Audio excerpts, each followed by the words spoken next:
नमस्कार दोस्तों, मैं आपका दोस्त अजय शर्मा और आज आपके बीच में नेटवर्क बिजनेस से रिलेटेड एक बहुत ही महत्वपूर्ण विषय पे मैं आपसे बात करने जा रहा हूं। यदि आप नेटवर्क बिजनेस करते हैं, डायरेक्ट सेलिंग बिजनेस करते हैं, तभी इस वीडियो को आप आगे देखिएगा। यदि आप नेटवर्क बिजनेस नहीं करते हैं या डायरेक्ट सेलिंग बिजनेस नहीं करते हैं तो इस वीडियो को आप यहीं छोड़ सकते हैं। आपके फायदे के लिए इस वीडियो में कोई भी बात शायद नहीं होगी।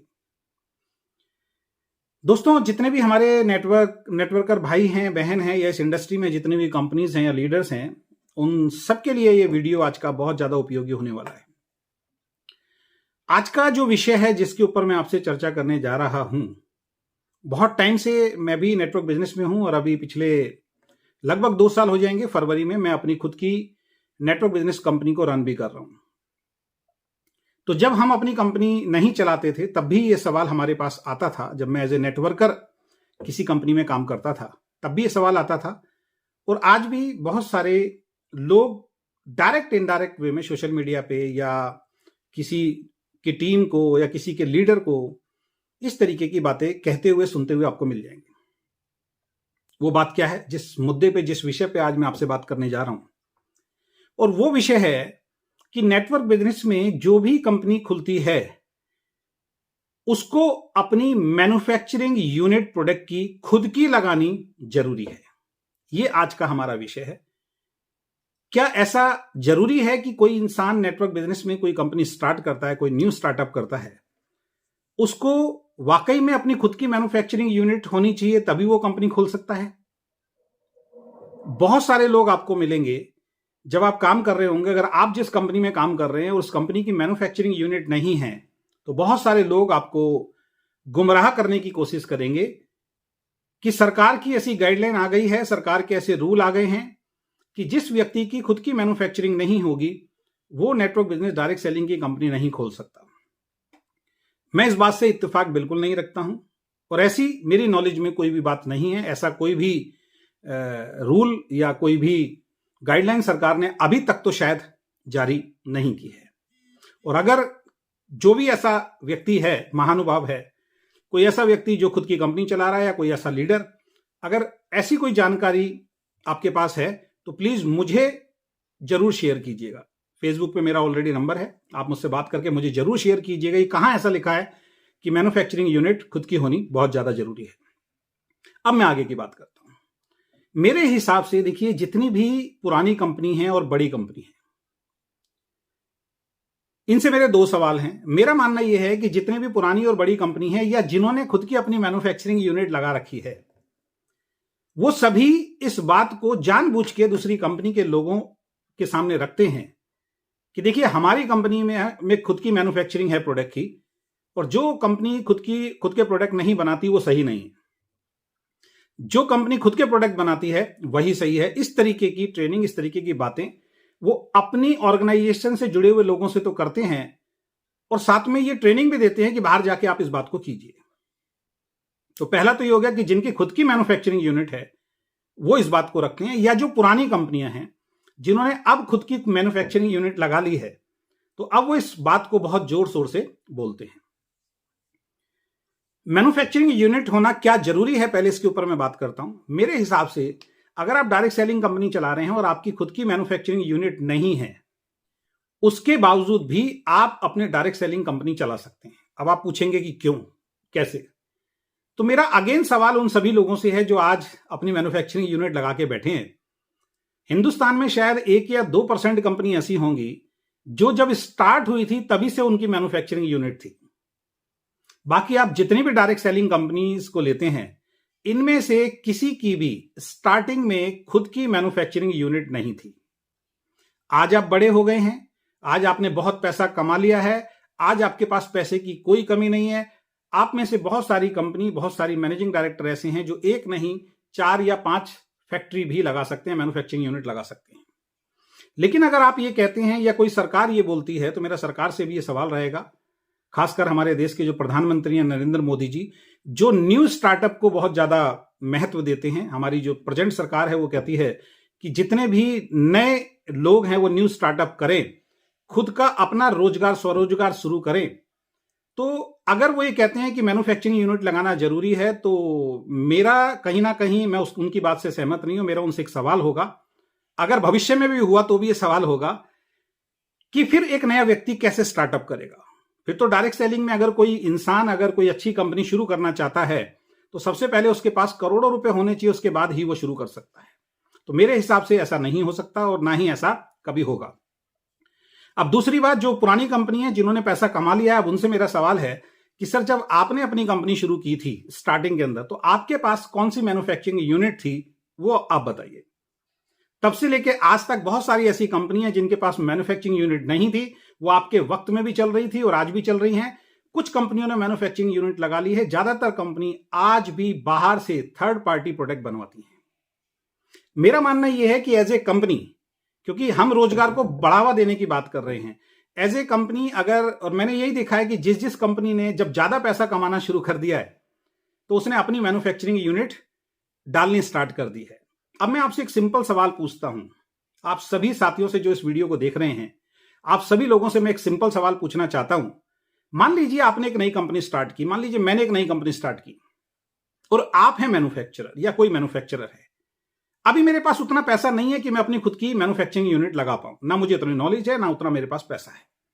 तो नए स्टार्टअप क्या करते हैं, किसी मैन्युफैक्चरर के पास जाते हैं, उसको ढूंढते हैं और उससे अपनी कंपनी के लिए प्रोडक्ट बनवाते हैं। क्या ये गलत है, क्या ये इलीगल है? तो आंसर है नहीं, ये गलत नहीं है, ये इलीगल नहीं है, आप बनवा सकते हैं। अब सवाल ये आता है कि मेरे पास पैसा भी नहीं है, मेरे पास अनुभव भी नहीं है, लेकिन मैं किसी मैन्युफैक्चरर के पास जाता हूं और आप वो मैन्युफैक्चरर हैं या कोई और है, और मैं आपसे बोलता हूं सर मुझे अपनी कंपनी के लिए प्रोडक्ट चाहिए, तो वो उस वक्त मुझे प्रोडक्ट दे रहा है जब मेरी कंपनी में ग्रोथ नहीं है। ध्यान से मेरे इस बात को सुनना, वो उस वक्त मेरा साथ दे रहा है जब मेरी कंपनी के अंदर कोई ग्रोथ नहीं है या किसी नई कंपनी में कोई बहुत बड़ी ग्रोथ नहीं है। वो कहता है ठीक है सर, आपका नया स्टार्टअप है, हम आपको प्रोडक्ट देते हैं, आज कम क्वांटिटी है, कल ज्यादा क्वांटिटी होगी, इसी उम्मीद के साथ वो हमें प्रोडक्ट देता है या किसी को प्रोडक्ट देता है। धीरे धीरे करके क्या हुआ, कंपनी मान लीजिए मेरी बहुत बड़ी हो गई, बहुत ज्वाइनिंग आनी शुरू हो गई। अब मैंने क्या किया, अब मैंने अपनी खुद की मैन्युफैक्चरिंग यूनिट लगा ली। पहला सवाल मेरा आपसे है कि जब उस आदमी ने स्टार्टिंग रूप में मेरा साथ दिया था, जब मैंने कंपनी को स्टार्टअप किया था, तब उसने मेरा साथ दिया था। और जब स्ट्रगल के दिन थे, जब मुझे थोड़े थोड़े प्रोडक्ट मंगवाने होते थे, उस मैन्युफैक्चरर ने मेरा हमेशा साथ दिया। आज जब बहुत ज्यादा क्वांटिटी बननी शुरू हो गई और जब अब उसको भी ज्यादा प्रॉफिट होने वाला है, ऐसे में अगर मैं खुद अपनी कंपनी लगा लूं तो आज जो मुझे प्रोडक्ट दे रहे हैं मैन्युफैक्चरर, उनके साथ मैंने बहुत बड़ा धोखा किया। पहली बात तो यह है, पहली बात यह। लेकिन इसमें यह भी हो सकता है कि हो सकता है अभी वो अच्छी सर्विस ना दे पा रहा हो, तो कोई कंपनी अपनी मैन्युफैक्चरिंग यूनिट लगा सकती है, बिल्कुल लगा सकती है, उसमें कोई दिक्कत नहीं। अगर मैन्युफैक्चरर सही तरीके से उनको प्रोडक्ट नहीं दे रहा है, सही सर्विसेज नहीं दे रहा है, ऐसे लेवल पे हम पहुंच गए हैं कि अब हमें अच्छी क्वालिटी अपने कंट्रोल में देनी है, तो उस वक्त कोई भी कंपनी को फैक्ट्री लगानी चाहिए, मैन्युफैक्चरिंग यूनिट लगानी चाहिए, इसमें कोई भी दिक्कत नहीं है। लेकिन यहां पे मेरा एक बहुत बड़ा सवाल, जो पिछले कई सालों से मैंने कई कंपनी मैनेजमेंट से भी पूछा है और मैन्युफैक्चररों से भी पूछा है और लीडर से भी पूछा है, आप बहुत सारी ऐसी कंपनी में काम करते होंगे, जब उस कंपनी में आप जुड़े थे तो वो थर्ड पार्टी मैन्युफैक्चरिंग का प्रोडक्ट बनवा रही थी, किसी और से प्रोडक्ट बनवा रही थी। तो जब मैं किसी से प्रोडक्ट बनवाऊंगा या आपकी कंपनी किसी बाहर से प्रोडक्ट बनवा रही थी, तो निश्चित रूप से जो बाहर जो प्रोडक्ट बना रहा है व्यक्ति, उसकी सारी कॉस्टिंग निकाल के, उसमें मैन्युफैक्चरिंग कॉस्टिंग निकाल के, उसके फैक्ट्री का खर्चा निकाल के, उसका लेबर का खर्चा निकाल के, उसका सब कुछ खर्चा निकाल के, R&D का खर्चा निकाल के, वो मैन्युफैक्चरर जो है कुछ ना कुछ पैसा तो कमाता होगा आपकी कंपनी से और मेरी कंपनी से। तो आंसर है बिल्कुल कमाता हो, सारे खर्चे निकालने के बाद कुछ ना कुछ पैसा जरूर कमाता होगा। अब मेरा आपसे एक सवाल है कि आप मुझे कोई ऐसी कंपनी बताइए जो पहले बाहर से प्रोडक्ट ले रही थी और जिस प्राइस पे वो प्रोडक्ट ले रही थी, और अपनी मैन्युफैक्चरिंग यूनिट लगाने के बाद एक कंपनी का नाम बताइए जिसने प्रोडक्ट के प्राइस को सस्ता किया हो। बल्कि मैं आपको कम से कम दसियों ऐसी कंपनी के नाम बता सकता हूं, जब वो बाहर से प्रोडक्ट बनवा रहे थे, उस प्राइस पे जो प्रोडक्ट आपको दे रहे थे, अपनी मैन्युफैक्चरिंग यूनिट लगाने के बाद उससे महंगे प्रोडक्ट आज आपको मिल रहे हैं। तो यहां दो सवाल हैं।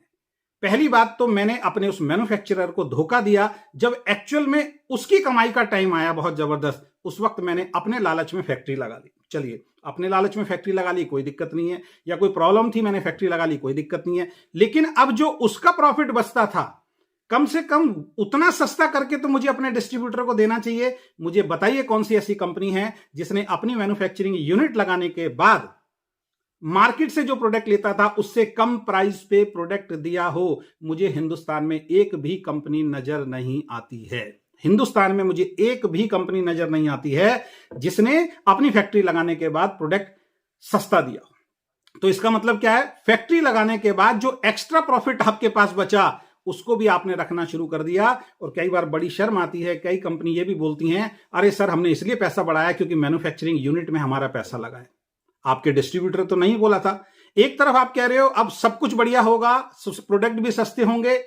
जब कंपनी शुरू होती है ना, तब लोग बोलते हैं आज ये प्रोडक्ट हम आपको महंगे दे रहे हैं, कल को जब हम अपनी फैक्ट्री लगाएंगे यही प्रोडक्ट आपको सस्ता मिलेगा। लेकिन किसी भी कंपनी ने जब अपनी फैक्ट्री लगाई तो प्रोडक्ट सस्ता नहीं दिया। तो पहली चीज, जिस व्यक्ति ने कंपनी के शुरुआत में साथ दिया, जैसे जैसे कंपनी बड़ी हुई, कुछ कंपनियों ने जब प्रॉफिट दिखाई दिया कि अब ये प्रॉफिट जो इसको जा रहा है, जो लाखों रुपए इसको बचत होती है, करोड़ों रुपए जो इसको बचत होती है, अब ये हमें बचाना है, उस मैन्युफैक्चरर को मक्खी की तरह उठाया और बाहर कर दिया। पहली गलती।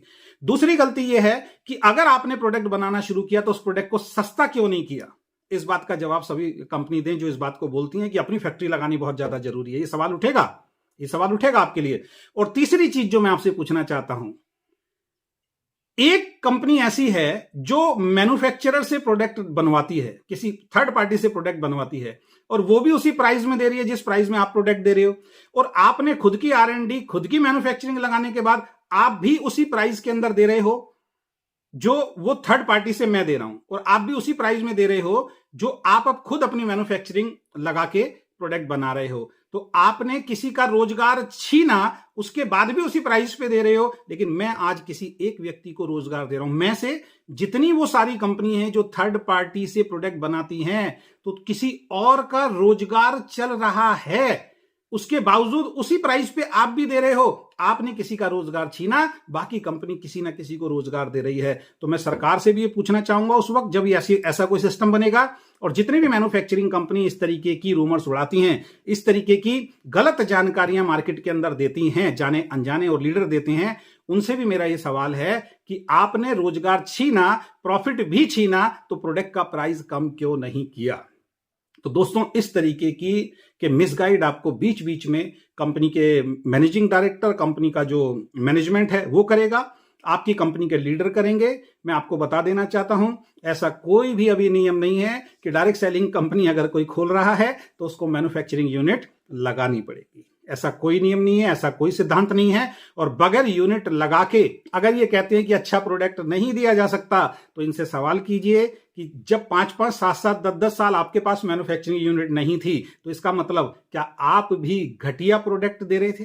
सवाल जायज है। अगर आज ये कहते हैं नहीं जी क्वालिटी कंट्रोल हमारे हाथ में, जब हम अपना प्रोडक्ट बनाते हैं तो क्वालिटी सबसे बेहतर हम दे सकते हैं, तो आप इनसे सवाल कीजिए कि सर इसका मतलब जो 10 साल तक, 15 साल तक या 5 साल तक आपके पास फैक्ट्री नहीं थी, तो क्या आप अच्छे प्रोडक्ट नहीं दे रहे थे? अब ये कंपनी शुरू होने वाली है, वो इसी बात का टंका फैलाना शुरू कर रही है कि हमारी खुद की मैन्युफैक्चरिंग है, अब हम बहुत बढ़िया प्रोडक्ट देंगे, क्वालिटी कंट्रोल होगा, ये होगा। तो इसका मतलब पिछले 5-7 साल से जो दे रहे थे, जिस कंपनी से आप निकले हैं, तो इसका मतलब उस कंपनी के अंदर आप घटिया प्रोडक्ट देते थे। तो कहीं से कहीं तक भी किसी चीज में तालमेल नहीं है।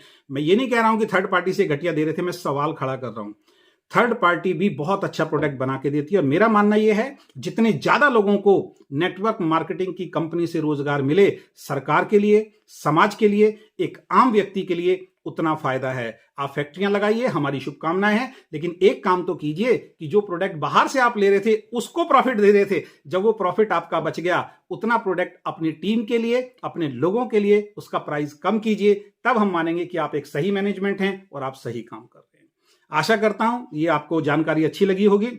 और दुनिया की कोई भी ऐसी कंपनी नहीं है जिसकी शुरू में मैन्युफैक्चरिंग यूनिट थी। कुछ एक हो सकती है, 1-8%, उनकी मैं बात नहीं कर रहा हूं, लेकिन आप बड़े बन गए हैं, और बड़े बनने के बाद अब आप दूसरे तरीके से ये कोशिश कर रहे हैं कि कोई नया स्टार्टअप ना खुले, तो ये फिर कहीं ना कहीं ये गलत रणनीति है। मैं बार बार बोल रहा हूं, एक प्लेटफॉर्म पे जब आप और हम आके खड़े होते हैं तो आप सब एक बात बोलते हैं, नेटवर्क इंडस्ट्री बढ़नी चाहिए, और दूसरी तरफ हम ये सोचते हैं कि नया स्टार्टअप नहीं खुलना चाहिए, नई नई कंपनी नहीं खुलनी चाहिए, छोटी मोटी कंपनी बंद हो जानी चाहिए। अगर इस तरीके का माइंडसेट होगा तो इंडस्ट्री कभी भी बड़ी नहीं हो सकती। मिलकर इस इंडस्ट्री को बड़ा किया जा सकता है, अच्छी एजुकेशन देकर इस इंडस्ट्री को बड़ा किया जा सकता है, अपने साथ जुड़े हुए लोगों को अच्छे प्रोडक्ट देके ये इस इंडस्ट्री को बड़ा किया जा सकता है, अच्छे प्राइस देके इस इंडस्ट्री को बड़ा किया जा सकता है। और गलती से और अपनी इच्छा से अगर आपने एक फैक्ट्री लगाई है तो उसका फायदा कम से कम मार्केट में लोगों को दिखना चाहिए, तब हम मानेंगे कि आपका जो डिसीजन है वो सही है। और इस वीडियो को अगर आपको अच्छा लगा है तो हर उस लीडर तक भेजिए जो डायरेक्ट सेलिंग कंपनी कर रहा है, जिसने फैक्ट्री लगा रखी है उस तक भी पहुंचे, कि वो हंसी का पात्र ना बने ये बात बोल के कि मेरे मालिक ने बोला है कि हमने फैक्ट्री लगा रखी है तो हम जेन्युइन कंपनी है, बाकी सारी कंपनी बेकार है। उसको बताइए भाई, ना तो तेरे मालिक को नॉलेज है और ना तुझे नॉलेज है, हंसी के पात्र मत बनो। इस तरीके का कोई भी रूल अभी तक डायरेक्ट सेलिंग के अंदर नहीं आया, और अगर इस तरीके का रूल आएगा तो सबसे पहले विरोध करने में अजय शर्मा आगे खड़ा होगा। इसका मतलब सरकार नए स्टार्टअप को स्टार्ट करने का मौका नहीं देना चाहती। और इसके अलावा एक चीज और बता देता हूं, जो कंपनी खुद की मैन्युफैक्चरिंग यूनिट लगा रखी है, जिन कंपनियों ने, उनकी अंदर की स्थिति तो ये है, वो अपनी कंपनी के लिए प्रोडक्ट बनाने के लिए इंडस्ट्री लगाई थी, लेकिन आज की डेट में वही मैन्युफैक्चरिंग यूनिट बाहर के दूसरे ब्रांड्स के लिए भी प्रोडक्ट बना के दे रही है। कंपनी की तो हर तरफ से बल्ले बल्ले है। पिस कौन रहा है? डिस्ट्रीब्यूटर, जिसको कभी भी बड़ा फायदा देने के लिए आज तक किसी भी कंपनी ने नहीं सोचा है। अपनी मैन्युफैक्चरिंग यूनिट में थर्ड पार्टी खुद बना के बाहर दे रहे हैं। थर्ड पार्टी को, यानी कि बाहर की दुकानदारों को अलग अलग नाम से अपनी ही मैन्युफैक्चरिंग यूनिट से प्रोडक्ट बनवा के अगर दिए जा रहे हैं, तो फिर तो मैं मानता हूं कंपनी मैनेजमेंट को भी आज तक network business, direct selling business समझ में नहीं आया। उनका उद्देश्य केवल और केवल हर तरफ से पैसा कमाना है, खुद को नंबर 1, नंबर 2, नंबर 3 करना है। इसके अलावा एक आम आदमी के बारे में सोचने की सोच शायद अभी तक उनकी पैदा नहीं हुई। उनको खुद ट्रेनिंग लेनी चाहिए कि ईश्वर ने हमें एक ऐसा मौका दिया है कि डायरेक्ट सेलिंग से वाकई अपना भी नाम किया जा सकता है और लोगों का भी नाम, और लोगों के लिए बहुत बड़ा काम करके इस दुनिया से जाया जा सकता है। बाकी तो सब कुछ यहीं रह जाएगा। बहुत बहुत धन्यवाद, थैंक यू सो मच। अगर ये वीडियो अच्छी लगी तो इस वीडियो को आप ज्यादा से ज्यादा शेयर कीजिए। Best of luck, thank you so much.